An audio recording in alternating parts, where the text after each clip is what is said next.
हिम्मत कैसी हुई तुम्हारी? इसका जवाब देना पड़ेगा तुम्हें। छोड़ूंगी नहीं मैं तुम्हें। इसका कसूर नहीं, मैंने इससे कहा था कि तुम्हें हर हाल में लेकर आए।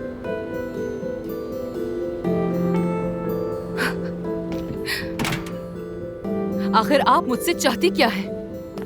छोड़ दो। हाँ, मुझे क्यों बुलाया यहाँ? सोचा भी कैसे बुलाने का? बेटा मैं तो सिर्फ तुम्हें इतना बताना नहीं सुनना चाहती थी कि मुझे कुछ नहीं सुनना। नहीं चाहती हूँ। आपने क्या सोचा, खुद को क्या समझती हैं? कितनी खुदगर्ज है कि जब दिल चाहता है किसी की जिंदगी से उठकर चली जाती है और जब दिल चाहता है तो वापस आ जाती है। किस किस्म की औरत है आप? आपको शर्म आनी चाहिए। इतने बरसों में कभी पलटकर आपने इसकी खबर ली है?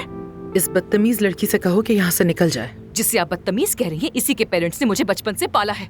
उन्होंने ही मुझे सहारा दिया। अब मेरी माँ बनने की कोशिश बिल्कुल मत करें। ऐसी माँ किसी को भी ना मिले। शर्म आनी चाहिए आपको। थू। मैं तुम्हारे सारे सवालों के जवाब दूंगी। बहुत सी बातें हैं जो तुम्हें बतानी है। हाँ चलो एफसून चलते हैं। वक्त जाया करने तुम्हें की यहाँ जरूरत किसी नहीं। वजह से चलो। बुलाया था मैंने। आप आज भी वैसी ही हैं।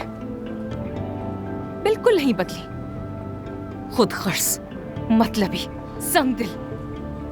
अब यहाँ तक आ ही गई हो तो बात सुन लो मेरी। चली जाना फिर। नहीं मिलूंगी मैं आइंदा तुमसे। कोशिश तो करें मिलने की, फिर बताती हूँ। चलो एफसून यहाँ से। चलो आओ मेरे साथ। मुझसे अब काम नहीं होता। काफी अरसे से मैं अपने हाथ का दर्द और उसका सुन रहना इग्नोर करती आई हूँ। पेरिफेरल न्यूरोपैथी का मसला है मुझे। अच्छा, तो मैं क्या करूँ? हाँ बताइए ना। मेरे हाथ में लिपोमा बढ़ रहा है, इसलिए मुझे फौरन सर्जरी करवानी होगी और फिर उसके बाद मेरी थेरेपी स्टार्ट की जाएगी। तभी मेरा हाथ दोबारा काम कर सकेगा। यहाँ चल क्या रहा है? क्या कोई टीवी प्रोग्राम चल रहा है? क्या हो रहा है बताएं मुझे। मैं कुछ अर्सा मौजूद नहीं होंगी, इसलिए चाहती हूँ कि तुम ये हॉस्पिटल चलाओ। क्या मजाक कर रही हैं? पहले बेटी को छोड़ दो, फिर उसे काम करने के लिए बुला लो। हाँ, कहाँ पे लगा है कैमरा? तुम्हें ये मजाक लग रहा है? भाड़ में गया हॉस्पिटल। मैं क्या करूं? मेरी बात सुने, मुझे आपसे कोई गर्ज नहीं। भाड़ में जाए आप और आपकी बीमारी और आपका ये काम। 3 महीने बहुत लंबा अरसा होता है। इस दौरान मैं अपने क्लाइंट्स को खोना नहीं चाहती। वो दूसरे डॉक्टर्स के पास चले जाएंगे और मुझे नुकसान होगा, और इसके लिए मैं सिर्फ तुम पर भरोसा कर सकती हूँ। और आपको ये ख्याल कैसे आ गया? हाँ, तुम्हारे बाप की तरबियत की वजह से। चाहे उसने तुम्हें और कुछ ना दिया हो, लेकिन भरोसे लायक जरूर बनाया है सबके लिए। आपने ठीक कहा। हाँ, ऐसा ही है। मुझे बिल्कुल समझ नहीं आ रहा। आप शायद मेरी बात भी इसी तरह से समझ नहीं पा रही हैं। परवीन साहिबा, इस दुनिया में आपसे सबसे ज्यादा नफरत जिसे है वो हूँ। और मुझे भी। इतने सालों बाद बुलाया भी तो किसी अपने ही काम के लिए। शर्म आनी चाहिए आपको। किस किस्म की माँ है आप आखिर? आप जैसी माँ होने से बेहतर है कि अफसून की माँ होती ही ना। बस चलो यहाँ से चलो। मैं तुमसे फार्म वापस ले लूंगी।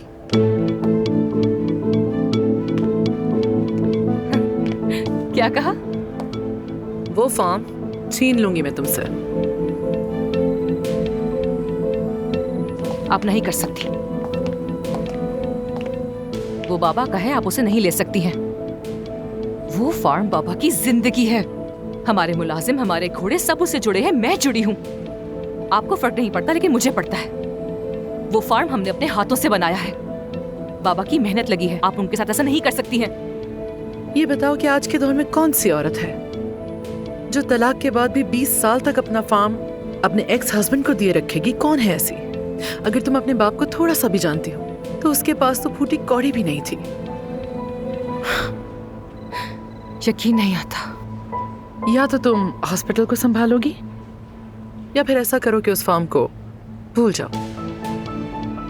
आखिर मैं अपनी बेटी पर इतनी मेहरबानी क्यों करूं जो मेरी 3 महीने भी मदद नहीं कर सकती, है ना? कर्जदार हो मेरे तुम और तुम्हारा बाप दोनों। देखो तो, बेशर्मी की हद है। यानी कि लोग ठीक कहते थे। आपका फार्म आपको मुबारक हो। हॉस्पिटल और आप दोनों भाड़ में जाए।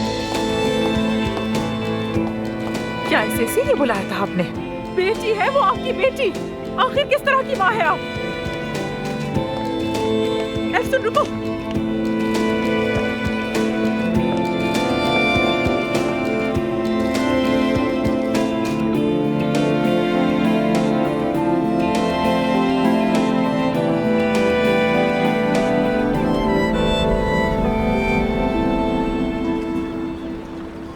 सुन मेरी जान, तुम ठीक तो हो ना? ठीक हूँ मैं। तुम फालतू में मेरे पीछे पीछे यहाँ चले आए, मुझे इतना बुरा लग रहा है यार। अरे अब बस भी करो यार। अब तुम बाबा को फार्म का कैसे बताओगी? वो बेचारे तो गम से आधे हो जाएंगे। परवीन साहिबा वैसे भी उस फार्म का आखिर करेंगी क्या? सिर्फ मुझ पर दबाव डालने के लिए ऐसा कर रही हैं वो। बहुत हैरान हूँ, बहुत ज्यादा। अरे वो बोल क्या रही थी मुझसे? कहती है कि उस फार्म के लिए हम कर्जदार हैं उनके, और हमें ही नहीं मालूम।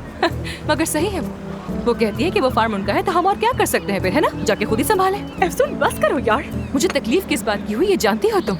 मुझे लगा वो माफी मांगेंगी मुझसे, मुझे छोड़ देने के लिए। बचपन में मुझे माँ के प्यार से महरूम करने के लिए माफी मांगेंगी, लेकिन आखिर हुआ क्या? वो तो मुझे हायर करना चाह रही है। मुझे लगा कि शायद वो बदल गई होंगी, लेकिन वो तो आज भी उतनी खुदगर्ज की खुदगर्ज है। वो बिजनेस वुमेन है, बात मनवाना अच्छी तरह जानती है। वैसी ऑफर मुझे बुरी नहीं लगती। मैं ही पागल थी जो उस औरत से उम्मीदें लगाकर बैठी हुई थी। क्या सोची थी कि वो बदल जाएंगी? वो मुझसे कारोबार करवाना चाहती है तो उन्हें कारोबार करके दिखाऊंगी मैं। सबसे पहले तो तुम अपने जज्बात को साइड में रखकर बात करो। इतना बड़ा फार्म है, फसलें हैं, घोड़े हैं। अरे सिर्फ 3 महीने ही तो काम करना है और फिर वो जमीन तुम्हारी हो जाएगी। हाँ, एहसान भी उतर जाएगा और उनसे मेरी जान भी छूट जाएगी। मैं होती तो कबूल कर लेती। तुम तो रहने दो मानूर। मैं जानती हूँ कि इस्तांबुल आने के लिए तुम कुछ भी करने को तैयार हो जाओगी। बस 3 महीने चाहिए, फिर फार्म हमारा हो जाएगा। ठीक कहती हो, दिमाग से सोचते हैं।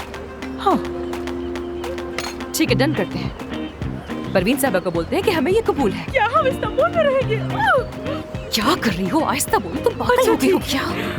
मुझे तो यकीन ही नहीं आ रहा।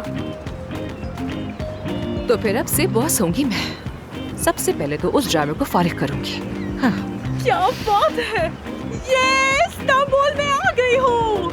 अब तुम जाकर किसी और की चापलूसी करोगे।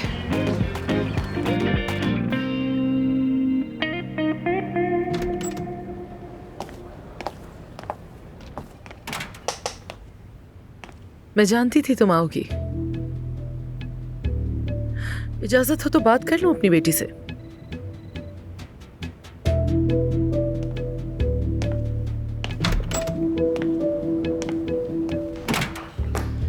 मैं आपकी पेशकश कबूल करती हूँ। खुशी हुई। शुक्रिया तुम्हारा। शुक्रिया वाली कोई बात नहीं, ये आपके लिए नहीं है, अपने बाबा के लिए कर रही हूँ। आपसे भी जान छूट जाएगी। ठीक है।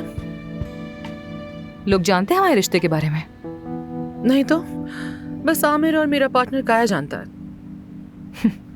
अच्छा है, ये तो और भी अच्छा है, और किसी को पता लगना भी नहीं चाहिए। आज के बाद आप ना यहाँ आएंगी और ना मेरे कामों में टांग अड़ाएंगी, और ये लिख कर देंगी कि 3 महीने बाद वो फार्म हमारा हो जाएगा। ठीक है, और इसके बदले में तुम मेरे मरीज कहीं और नहीं जाने दोगी। मगर मैं प्लास्टिक सर्जन नहीं हूँ। हो तो सही, अब चाहे कबूल करो ना करो, मैं जानती हूँ। बड़ी नजर रखी हुई है आपने तो। फिर तो ये भी जानती होंगी कि मैं ये काम छोड़ चुकी हूँ। अमेरिका से तुमने बेहतरीन सर्जन का अवार्ड भी रिसीव किया मैं है। सिर्फ डर्मेटोलॉजिस्ट के तौर पे आऊंगी, वरना ये सौदा खत्म समझे। फैसला आपका है। नो प्रॉब्लम, डर्मेटोलॉजिस्ट ही सही, मान लिया। वैसे सर्जरी क्यों छोड़ी तुमने? आपको क्यों बताऊंगी मैं? अमेरिका और सर्जरी वाली बात को आप भूल जाएं तो बेहतर है। लोगों को पता चल गया कि ये डॉक्टर गांव से आई है तो बहुत मजाक बनेगा तुम्हारा। आपको लगता है किसी में इतनी हिम्मत है कि वो मेरा मजाक उड़ाए? चलो क्लिनिक देखना चाहोगी क्या?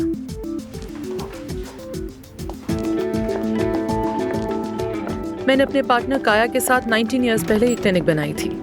सब कुछ जीरो से स्टार्ट किया था और बहुत मेहनत की, और हम आज भी पार्टनर्स हैं। वो दूसरी जगह संभालता है, उसका यहाँ इतना आना जाना नहीं है। दूसरा हॉस्पिटल? हॉस्पिटल तो नहीं, लेकिन हम इसी नाम से उस जगह कॉस्मेटिक्स बनाते हैं जो पूरी दुनिया में बिकती है। वाह, क्या बात है।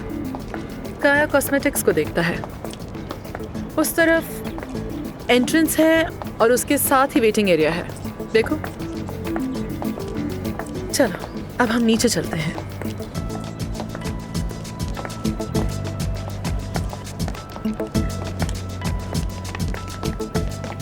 ये अकाउंट्स डिपार्टमेंट है और इधर सारे डॉक्टर्स का ऑफिस है और वो वहां सामने कैफेटेरिया है।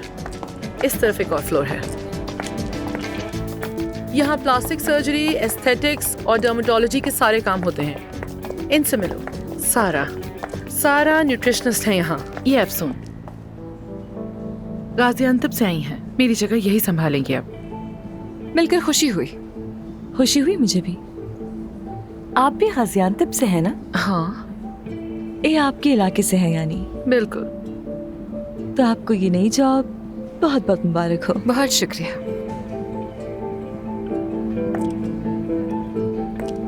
ये थोड़ी सी रूड है पर अपने काम में परफेक्ट है। ये है तस्वीरों का कमरा। यहाँ पहले और बाद की पिक्चर्स ली जाती हैं। अब थोड़ा सा घूम जाए। बिल्कुल ऐसा ही। हाँ, इसका मतलब सारे मसल जाली हैं। अगर इंसान सिक्स पैक पर भी भरोसा ना कर सकता हो तो फिर क्या बाकी रह जाता है? थोड़ा इस तरफ। ये महानूर है, मेरी नर्स और मेरी असिस्टेंट।